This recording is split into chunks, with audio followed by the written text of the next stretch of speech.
J'avais demandé, les amis, pour un match au retour, après avoir perdu 3-0 au match aller à l'Emirates, de voir 11 guerriers sur le terrain. De voir des mecs qui portent leurs couilles, qui assument leur statut, qui même si au pire ils sont éliminés, au moins ils montrent de l'orgueil. Ils sortent la tête haute, comme l'a fait Aston Villa, comme l'a fait Dortmund hier. Là aujourd'hui, j'ai vu que des fiottes. Et excusez-moi, j'en ai rien à foutre. Là aujourd'hui, la démonétisation, je m'en fous, on va être en roue libre. Là, pendant 90 minutes par rapport à tout le début de saison, on a encore étalé de la merde sur mes tartines. J'ai encore perdu 90 minutes de ma vie. J'avais prévu d'aller à Madrid le mois prochain. J'étais en train de réserver l'hôtel, les billets, etc. Mais j'annule tout. Mais tu crois que je vais me déplacer, que je vais dépenser des centaines d'euros pour aller voir une équipe de merde pareille, de chèvres pareilles? Non mais c'est pas possible. Et là tu vois, j'ai fait une petite image avec l'intelligence artificielle sur Twitter.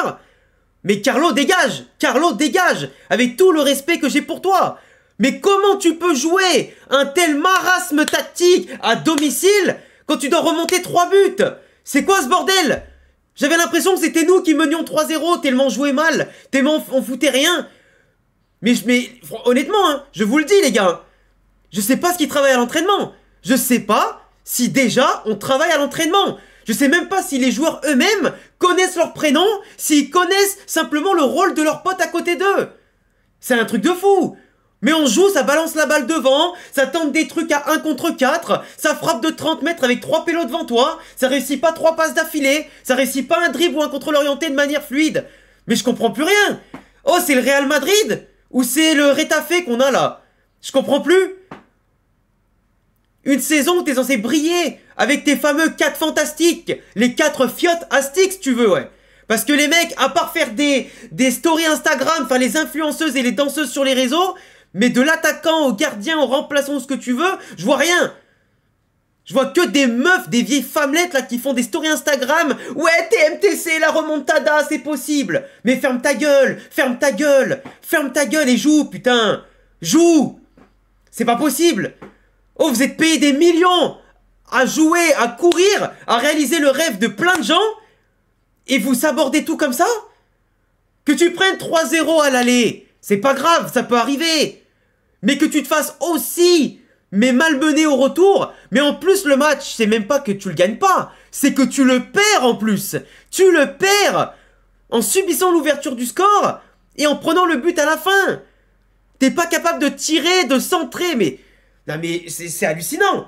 L'esprit Real Madrid, les couilles Real Madrid, les valeurs Real Madrid. Mais tous les ancêtres, ils sont retournés dans la tombe là. Mais je te le jure. Là, les Juanito, toute la clique, là, même Di Stefano et toute la clique Bernabéu, là, ils regardent depuis le paradis, ils sont comme ça, frérot. Ils se disent, mais c'est quoi ce merdier? Ils sont trompés de jour, ils sont trompés de club, on n'est pas devant la Conference League, là. Donc là, Carlo, t'es bien gentil, mais tu dégages. Parce que là, ça y est, ton discours, il passe pas. Les mecs sont pas capables de se motiver pour un quart de finale de Ligue des Champions. Et là, vous pensez vraiment qu'on va sauver la saison? Mais moi, si je suis Florentino Pérez, même si lui aussi, il est coupable, avec tous ces mercatos mal foutus, à faire le mec un peu radin, à faire des mauvais choix d'investissement. Eh ben je vais te dire un truc, au lieu d'aller bander sur des Brésiliens à 50 millions à 16 ans qui servent à rien, ou nous ramener toute l'Amérique du Sud qui sert à rien aussi, eh ben prenez tout le conseil d'administration, l'entraîneur avec, et vous dégagez. Et vous prenez dans vos valises tous les Mbappé, les Vinicius, les Rodrigo qui sont invisibles quand t'as besoin d'eux, tu les mets tous dans ta valise. Désolé, je suis pas ingrat, hein. Nous au Real Madrid, on regarde l'instant présent. Parce que t'as beau faire une belle saison l'année d'avant, si c'est pour me pondre une saison fantôme et merdique cette année, ça sert à rien. Entre Mbappé qui a niqué mon club en même pas quelques mois, mon collectif et tout ce qu'il y avait de bien, alors que ça fonctionnait, qu'on n'avait quasiment pas perdu un match, on prenait pas de but, on était au-dessus du lot, on se fait malmener par Arsenal, on les a pas gagnés en 4 confrontations, pour leur mettre un vieux but offert par Saliba, s'il te plaît. À un moment donné, ça y est, tu me les prends tous, t'appelles le Qatar, t'appelles les Arabies Saoudites, et tu leur dis « Oh, vous voulez nous donner 300 millions pour lui, 400 millions pour lui », et tu demandes même pas l'avis du joueur, tu mets leur femme avec s'il le faut, et tu dégages avec. Et tu les déposes à l'aéroport. Premier Uber qui vient, hop, tu les amènes. Parce que là, je te dis, à part Thibaut Courtois ce soir, je sauve personne. À part Thibaut Courtois, je le répète, je sauve personne. Les Valverde, invisibles. Bellingham, il a couru partout et nulle part à la fois. Il a eu l'attitude, mais après, footballistiquement parlant, que dalle. Alaba, je vais même pas en parler avec Vasquez, parce que sinon, je pense que ma chaîne, elle saute direct.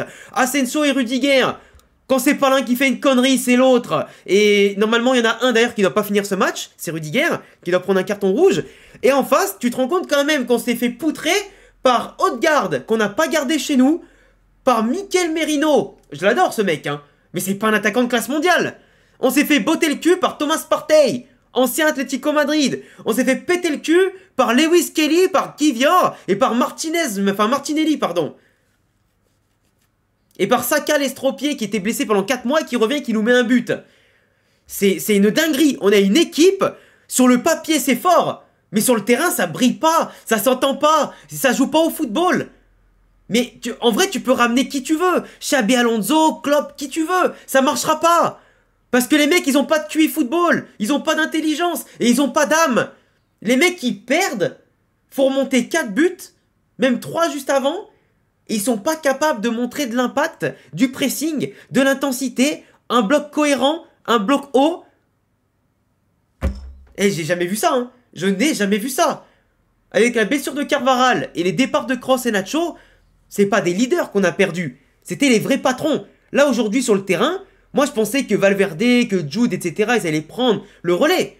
Mais mon cul, il n'y a pas un mec qui a des couilles dans cette équipe.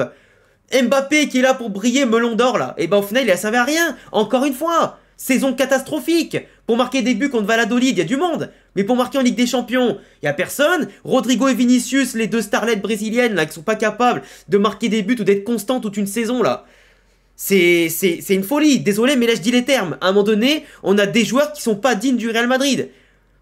Oui certains ont fait des exploits 2022-2024, bien sûr que je suis pas ingrat, bien sûr que c'est cool. Mais là, ça y est, c'est finito, frère. On est en fin de cycle.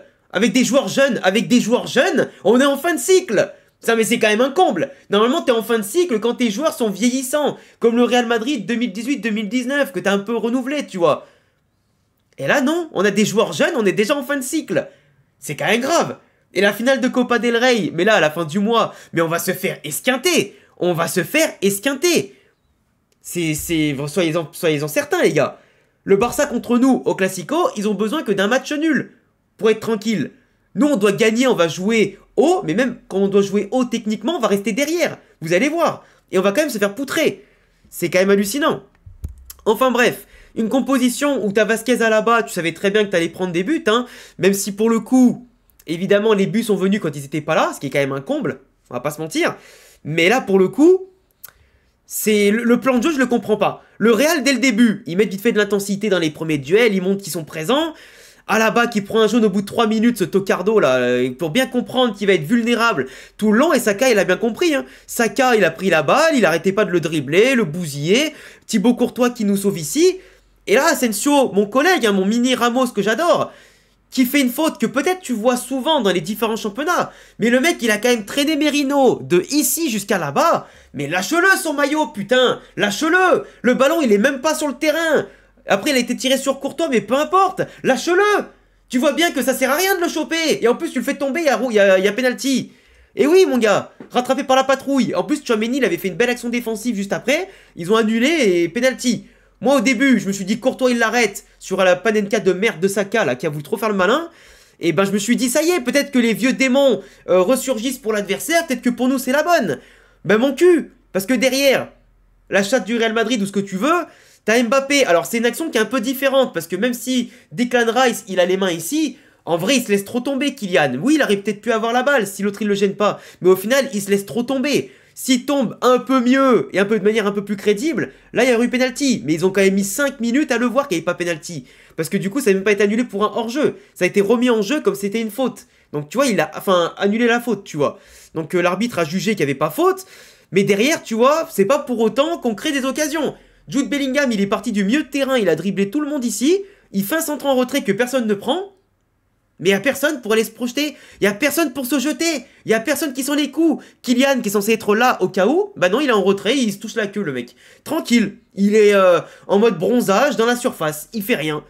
C'est normal. 0 tir cadré en 45 minutes pour le Real. Kylian Mbappé qui tente un truc de 25 mètres qui passe au-dessus, largement au-dessus ou à côté, je sais plus. Mais 0 tir en 45 minutes. T'étais censé marquer dans le premier quart d'heure ou au moins un but à la mi-temps et mener au score pour pourquoi pas mettre la pression. Arsenal, c'est une équipe qui est inexpérimentée. Si tu leur mettais le premier but, ils auraient pu être liquéfiés, les mecs. Mais en attendant, ils ont montré que cette année, c'était impossible de leur marquer de buts, c'était impossible quasiment de les battre, hein, parce qu'ils ont fait une très belle saison globalement, et ils le montrent encore, ils ont été solides. Hein. Gabriel, pas Gabriel, derrière le remplaçant, il a fait un bon match. Saliba, il a fait ce qu'il fallait pour museler les attaquants du Real, qui passaient jamais en 1 contre 1. Et tu vois, c'était quoi ce marasme? Les balles toujours en l'air, le jeu jamais posé, on tente de chercher les mecs alors qu'on n'a pas Toni Kroos et on n'a aucun mec technique pour passer les lignes défensives de Arsenal. Le temps que la balle elle arrive, eux ils sont replacés, on fait 3 passes en retrait, on les met à contre-temps en plus, tu vois. C'était trop compliqué. Arsenal, ils étaient assidus, c'est eux qui ont eu les meilleures occasions, et en plus, ils étaient parfaitement solide. Nous, on tente des choses, on fait des centres à l'aveugle, on sait même pas à qui on la donne du gauche ou du droit, c'est mou, t'as des cafouillages, mais à chaque fois, ça tombe jamais sur nous. Qu'est-ce que tu veux faire? Et eux, derrière, ils ont fait plein de contres, où des fois, Odegaard, il la mettait dans les pieds de Martinelli, mais il a raté. Martinelli fait un mauvais contrôle, ça passe à côté. Saka, c'est pareil. Et tu vois, les mecs, ils étaient pas habiles, mais même sans être habiles, ils nous ont mis 2 buts encore ce soir. Ils nous ont mis 2 buts. Donc imagine s'ils avaient été un peu meilleurs dans les choix. Vinicius, Bellingham, Mbappé en contre, au départ ils étaient à 2 contre 2. Vinicius, Mbappé. Mais même pas fichu de faire comme il faut un 2 contre 2. Qui finit en 3v6 parce que les mecs en face, même en menant 3-0, ils ont couru. Même en menant 3-0, ils ont couru les mecs par rapport à nous. Et ils étaient plus dangereux que nous sur leur contre. Alors là, Asensio qui contre bien Saka, c'était un des seuls moments d'orgueil que j'ai vu de la part du Real. Et même en changeant avec Hendrick, Fran Garcia et Ceballos, donc nos 2 latéraux et Rodrigo, ça n'a rien changé. Et en plus sur un duel, Rudiger qui s'essuie les crampons, sachant qu'il avait déjà un jaune il me semble, normalement c'est carton rouge. Normalement c'est carton rouge pour Rudiger. Il fait bien exprès de s'essuyer les crampons. Moi, c'est rouge. Et après, ce qui devait arriver, arriva. Les mecs, ils ont fait une action de la gauche à la droite, en 1-2 touches de balle. Nous, on est là, on danse à côté de 3 mecs. La passe dans le tempo. On n'est pas aligné, Valverde, je sais pas ce qu'il fout. Je t'avoue, je sais même pas ce qu'il fout. Saka, qui la met en plus petit piqué. Nous, on nous offre un but pour une fois qu'on fait un pressing à la 65e minute. 65 minutes pour faire un pressing. C'est honteux. Et je peux te dire que Kylian Mbappé, il est sorti sur blessure. J'en ai absolument plus rien à foutre. J'en ai rien à foutre. Et j'espère même qu'il sera blessé. Et qu'en plus du carton rouge, il jouera pas contre le Barça et toute la clique. Parce que là, vraiment, c'est un marasme. On envoie des ballons à Hendrick qui se retrouve tout seul au milieu de 2 géants. Alors que le mec, il fait 1m60. On fait des centres avec Fran Garcia, t'en as pas un qui arrive. Et de l'autre côté, Valverde, c'est pareil, t'en as pas un qui arrive. Brahim Diaz, il est rentré pareil, 0 centre réussi. Il a tenté une vieille frappe sur David Raya. Mais en plus, on est tellement à l'abordage que Martinelli, pourtant il a joué titulaire tout le match, hein, il a fumé de vitesse Modric, Fran Garcia en 1 contre 2, 1 contre 3. Il a eu le luxe en plus d'aller marquer le 2e but. Non, c'est trop frère. C'est trop. C'est trop. Et vous savez quoi? En vrai, j'en ai ras le cul. J'en ai ras le cul, je vais m'arrêter là pour le débrief, sinon je peux pas aller plus loin, j'ai pas d'autres slides. Mais tout ça pour dire que en quart de finale de Ligue des Champions, j'ai jamais vu un Real Madrid aussi merdique, aussi faible, aussi honteux, aussi inadmissible, avec aussi peu d'orgueil, aussi peu de couilles, aussi peu d'envie. Tu dois remonter un score, j'ai vu 0 attitude. Ça n'a pas rendu, en tout cas, l'amour des supporters avant le match, pendant le match. Ça n'a pas rendu cette atmosphère au Bernabéu mythique. Et comme je l'avais dit, hein, les miracles, ça n'existe pas. Le mysticisme, au bout d'un moment, ça s'arrête. Et là, aujourd'hui, la magie du Bernabéu, elle s'est éteinte. Et je sais même pas quand est-ce qu'on va la retrouver avec un groupe pareil, aussi merdique. Et je le dis encore, je sais pas comment on va faire pour retrouver la magie, peu importe le coach. Et franchement, si Xabi Alonso doit venir, qu'on lui donne pas ses joueurs qu'il veut pour son jeu, et qu'en plus, les mecs veulent pas se motiver, mais ça sert à rien qu'ils viennent. Je veux lui éviter l'humiliation à Xabi Alonso, parce qu'il mérite pas de se faire humilier en venant coach du Real Madrid. Prenez qui vous voulez, mais s'il n'y a pas les bonnes conditions pour le coach, ça sert à rien. Il n'y aura pas de magie. Là, il n'y a pas de sursaut d'orgueil. Le seul sursaut d'orgueil qu'on attend maintenant, c'est d'aller chercher la Copa del Rey, parce que la Liga c'est mort, hein, comptez pas là-dessus. Le Barça, ils sont trop chauds pour nous. Et le mondial des clubs, c'est une coupe en carton. Donc même si on gagne le mondial des clubs, j'en aurais rien à foutre, et je pense que vous aussi, vous en avez rien à foutre. Donc au final, aujourd'hui, on a été déçus. On s'attendait à pas grand-chose, mais on a quand même été bien déçus. Désolé d'avoir été un peu vulgaire, un peu violent, et au final, enfin, même pas désolé, en fait, je regrette même pas. Je regrette même pas, j'ai juste dit les termes, et je dis juste que ce que j'ai envie, au pire, c'est ma chaîne, tu vois. Ceux qui sont pas contents, on s'en fout. Mais ce que je veux dire, c'est que là, ce soir, j'ai honte. Franchement, je te dis, je suis dégoûté, j'ai pas d'autres mots. Enfin bref, n'hésitez pas à vous abonner, cocher la cloche, le petit pouce bleu. Moi, ce week-end, je vais rentrer en famille à Pâques. Peut-être que je vous ferai le débrief contre Bilbao, peut-être que je le ferai pas, on verra au téléphone. On verra. Mais en tout cas, là, je suis dégoûté. Voilà. Passez une excellente soirée. Et puis je vous dis à très vite pour d'autres vidéos. Ciao.